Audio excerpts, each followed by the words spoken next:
ನಮಸ್ಕಾರ ಸ್ನೇಹಿತರೆ, ತಮ್ಮೆಲ್ಲರಿಗೂ SRG5 ಯೂಟ್ಯೂಬ್ ಚಾನಲ್ಗೆ ಸ್ವಾಗತ. ನಾವಿವತ್ತು ಏನಪ್ಪ ಅಂತಂದರೆ ಬೆಂಗಳೂರಿನಲ್ಲಿ ಇವಾಗ ಮೊನ್ನೆ ತುಂಬ ದಿನದಿಂದ ಹರಡಿದಾಡ್ತಾ ಇದೆ. ಏನಪ್ಪ ಅಂದ್ರೆ ಸುದ್ದಿ ಅದು, ನಾವು ತಿನ್ನೋ ಆಹಾರದಲ್ಲಿ ಸಿಸ್ ಅಂಶ ಪತ್ತೆಯಾಗಿದೆ. ಅದು ತರಕಾರಿ ತಿಂತೀವಲ್ಲ, ಆ ತರಕಾರಿ ತಿನ್ನೋದರಲ್ಲಿ ಸಿಸ್ ಅಂಶ ಪತ್ತೆಯಾಗಿದೆ.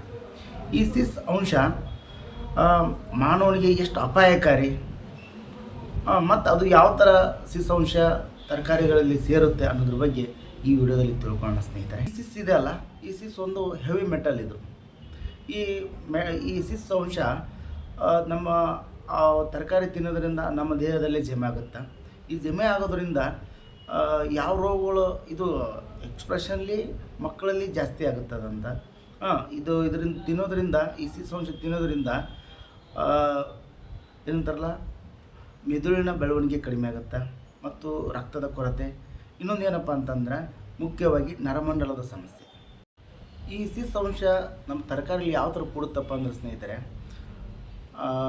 ಮಾಲಿನ್ಯಗೊಂಡ ಮಣ್ಣು ಯಾವ ಥರ ಮಾಲಿನ್ಯಗೊಳ್ಳುತ್ತಪ್ಪ ಅಂತಂದರೆ, ಒಂದೊಂದು ಚಿಕ್ಕ ಉದಾಹರಣೆ, ನಮ್ಮ ಫ್ಯಾಕ್ಟ್ರಿಗಳು, ಕೈಗಾರಿಕಾ ಫ್ಯಾಕ್ಟ್ರಿಗಳು ಇರ್ತಾವಲ್ಲ, ಆ ನೀರು ತ್ಯಾಜ್ಯ ನೀರನ್ನು ಬಿಡುತ್ತೆ.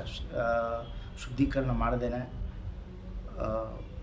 ಹೊರಗಡೆ ಬಿಡುತ್ತಲ್ಲ, ಆವಾಗ ನಮ್ಮ ಅದು ಮಣ್ಣಲ್ಲಿ ಮಿಕ್ಸ್ ಆಗಿ ಮಣ್ಣು ಕೂಡ ಕಲುಷಿತ ಆಗುತ್ತೆ ಮತ್ತು ಅದು ಅಂತರ್ಜಲಕ್ಕೆ ಹೋಗುತ್ತೆ. ಆ ಒಂದು ಅಂತರ್ಜಲಕ್ಕೆ ಹೋದಾಗ ಅದು ಸಿಂಕ್ ಆಗೇ ಆಗುತ್ತೆ. ನೀರು ಅಂತರ್ಜಲದಲ್ಲಿ ನೀರು ಹಿಂಗುತ್ತಲ್ಲ, ನೀರು ಹಿಂಗೆ ಅದು ನಮ್ಮ ಬೋರೊಳಗೆ ಹೋಗ್ಬೇಕಲ್ಲ, ನಮ್ಮ ಅಂತರ್ಜಲಕ್ಕೆ ಹೋಗ್ಬೇಕಲ್ಲ, ಆವಾಗ ಅದೊಂದು ಕಲುಷಿತ ಆಗುತ್ತೆ. ಮತ್ತು ಇನ್ನೊಂದು ಏನಪ್ಪ ಅಂದರೆ, ಒಂದು ಸಣ್ಣ ಉದಾಹರಣೆ, ಪ್ರತಿಯೊಂದು ಊರಲ್ಲಿ ನೋಡಿ ನೀವು, ಪ್ರತಿಯೊಂದು ದೊಡ್ಡ ದೊಡ್ಡ ಶಹರದಲ್ಲಿ ನೋಡಿ, ನಮ್ಮ ಹಳ್ಳಿಗಳಲ್ಲಿ ಕೂಡ ಇದ್ದಾವೆ, ದೊಡ್ಡ ದೊಡ್ಡ ಶಹರದಲ್ಲಿ ಇದ್ದಾವೆ.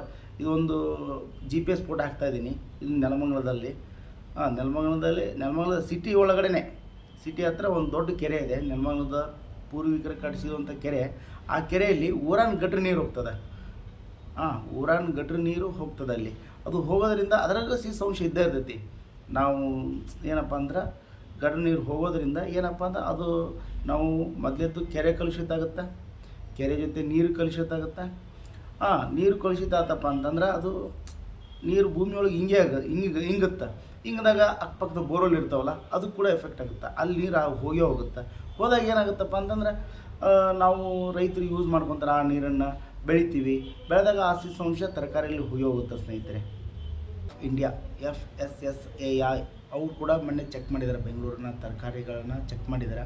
ಕೆಲವೊಂದಿಷ್ಟು 15 ತರಕಾರಿ ಮಾದರಿಗಳನ್ನ ಚೆಕ್ ಮಾಡಿದ್ದಾರೆ. ಅದರಾಗ ಇದು ಕಂಡು ಬಂದೈತಿ. ಮತ್ತು ಇನ್ನೊಂದು ಏನಪ್ಪ ಅಂದರೆ, ಕರ್ನಾಟಕ ಫುಡ್ ಸೇಫ್ಟಿ ಡಿಪಾರ್ಟ್ಮೆಂಟವ್ರು ಕೂಡ ಚೆಕ್ ಮಾಡಿದ್ದಾರೆ. ಚೆಕ್ ಮಾಡಿಬಿಟ್ಟು 15ರಿಂದ 20% ನಮ್ಮ ತರಕಾರಿಗಳಲ್ಲಿ ಸಿಸ್ ಅಂಶ ಪತ್ತೆಯಾಗಿದೆ. 15ರಿಂದ 20% ಅಂತಂದರೆ ತುಂಬ ಜಾಸ್ತಿ ಐತಿ. ಈ ವರ್ಷ 15ರಿಂದ 20%, ಮುಂದೆ ವರ್ಷ 50ರಿಂದ 50% ಆಗುತ್ತೆ. ಯಾಕಂದ್ರೆ ವರ್ಷದಿಂದ ವರ್ಷಕ್ಕೆ ಜನಸಂಖ್ಯೆ ಜಾಸ್ತಿ ಆಗುತ್ತೆ. ಜನಸಂಖ್ಯೆ ಹೆಂಗೆ ಜಾಸ್ತಿ ಆಗುತ್ತೆ, ನಮ್ಮ ಒಂದು ಏನಂತ ವೇಸ್ಟೇಜ್ ನೀರು ನಾವು ಶುದ್ಧೀಕರಣ ಮಾಡದೇನೆ ಕೆರೆಗಳಿಗೆ ಬಿಡ್ತಾ ಇದೀವಲ್ಲ, ಕೆರೆಗಳಿಗೆ ಬಿಡ್ತೀವಿ ಅನ್ಬಾರ್ದು, ನಮ್ಮ ಬಾಯಿಂದ ಬರಬಾರ್ದು. ಯಾಕಂದರೆ ಪರಿಶುದ್ಧವಾದ ನಮ್ಮ ಮಳೆ ನೀರು ಹೋಗೋಕ್ಕಂತ ನಮ್ಮ ಹಿರಿಯರು ಕಳಿಸ್ಯಾರ. ಅದನ್ನು ನಾವು ಶುದ್ಧೀಕರಣ ಮಾಡದೇನೆ ಕೆರೆ ಬಿಡ್ತಾ ಇದ್ದೀವಿ. ಇದರ ಬಿಡೋದ್ರಿಂದ ಏನಾಗುತ್ತಪ್ಪ ಅಂದ್ರೆ, ಜಲಮಾಲಿನ್ಯ ಆಗುತ್ತೆ, ವಾಯುಮಾಲಿನ್ಯ ಅಂತ ಆಗೇ ಆಗಿದೆ. ಜಲಮಾಲಿನ್ಯ, ವಾಯುಮಾಲಿನ್ಯ ಇವು ಎರಡು ಆಯ್ತಪ್ಪ ಅಂದ್ರೆ ನಮ್ಮ ಆಹಾರ ಕೆಡುತ್ತೆ. ಇದರಿಂದ ನಾವು ಯಾವ ಥರ ತಪ್ಪಿಸ್ಕೋಬೇಕಂದ್ರೆ, ಸಿಸ್ ಅಂಶನ ಕಡಿಮೆ ಮಾಡೋಕೆ ಯಾವ ಥರ ಮಾಡ್ಬೇಕು ಅಂದ್ರೆ, ಯಾಕಂದರೆ ತರಕಾರಿಯಿಂದ ನಾವು ಮಾರ್ಕೆಟಿಂದ ನಾವು ತರಕಾರಿಗಳನ್ನ ತಂಬರ್ತೀವಿ. ಅದರಿಂದ ಸ್ವಲ್ಪ ನಾವು ಅದರಿಂದ ಮುಂಜಾಗ್ರತಾ ಕ್ರಮಗಳನ್ನು ವಹಿಸ್ಕೋಬೇಕು. ಯಾವ ಥರ ಮಾಡ್ಕೋಬೇಕಂದ್ರೆ, ತರಕಾರಿನ 15ರಿಂದ 20 ನಿಮಿಷ ಉಪ್ಪು ನೀರಿನಾಗ ನೆನೆ ಇಡಬೇಕು ತರಕಾರಿಗಳನ್ನ. ಮತ್ತು ಇನ್ನೊಂದಪ್ಪ, ವಿನೆಗಾರ್ ಅಂತಂದು ಬರ್ತೈತಿ.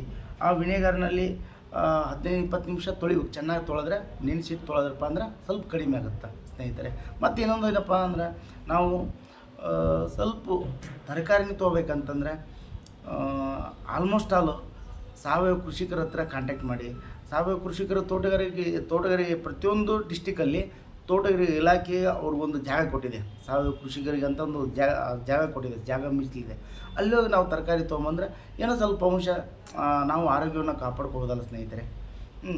ಈ ಒಂದು ವಿಚಾರ ಇದೆಯಲ್ಲ, ಇದು ನಾನು ವಿಡಿಯೋ ಮಾಡ್ಕೊಂಡು ತುಂಬ ಆಸೆ ಇತ್ತು. ಏನೋ ನಮ್ಮ ವಿಡಿಯೋ ಮಾಡಿದ್ದೀನಿ.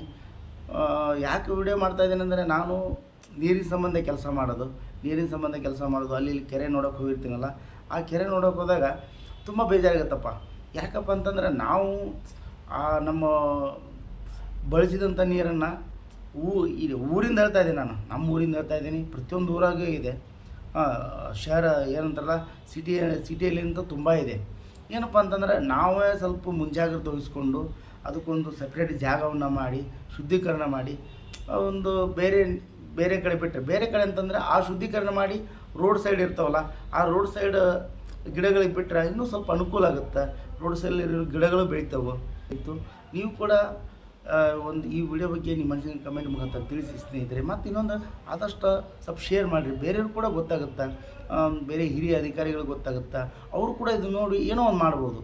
ಊರಲ್ಲಿರೋ ಗಟಾರ ನೀರನ್ನು ಶುದ್ಧೀಕರಣ ಮಾಡಿ ಅಲ್ಲಿ ಒಂದು ಕಡೆ ಶೇಖರಣೆ ಮಾಡಿಬಿಟ್ಟು ಅದರಿಂದ ರೋಡ್ಗಳಿಗೆ, ರೋಡ್ ಹತ್ರ ನೀರು ಇರ್ತಾವಲ್ಲ, ಆ ನೀರು ಹೆಂಗಾದರೂ ಟ್ಯಾಂಕರಿಂದ ಓಡಿಸ್ತಾರೆ.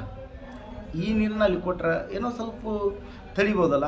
ಆ ನೀರನ್ನು ಒಂದೇ ಕಡೆ ಇತ್ತಪ್ಪ ಅಂದರೆ ಗಟ್ಟಿ ನೀರು ಕಲುಷಿತ ಆಗುತ್ತೆ. ಅದು ಬಿಡಿಯಾಗಿತ್ತಪ್ಪ ಅಂದರೆ ಸ್ವಲ್ಪ ಅಲ್ಲೆಲ್ಲೆಲ್ಲೆಲ್ಲೇ ನಾವು ಪೈಪ್ಲೈನ್ ಮಾಡಿ ರೋಡ್ ಹತ್ರ ಪೈಪ್ಲೈನ್ ಮಾಡಿ ಬಿಡೋದ್ರಿಂದ ಅದು ಕಡಿಮೆ ಆಗುತ್ತೆ. ಏನಂದ್ರೆ ಮಾಲಿನ್ಯ ಕಡಿಮೆ ಆಗುತ್ತೆ ಸ್ನೇಹಿತರೆ. ಸರಿನಾ? ಈ ವಿಡಿಯೋ ಬಗ್ಗೆ ನಿಮ್ಮ ಅನಿಸಿಕೆಗಳನ್ನ ಕಮೆಂಟ್ ಮುಖಾಂತರ ತಿಳಿಸಿ ಸ್ನೇಹಿತರೆ. ಮತ್ತೆ ಮುಂದಿನ ಸಿಗೋಣ. ಎಲ್ಲರಿಗೂ ನಮಸ್ಕಾರ.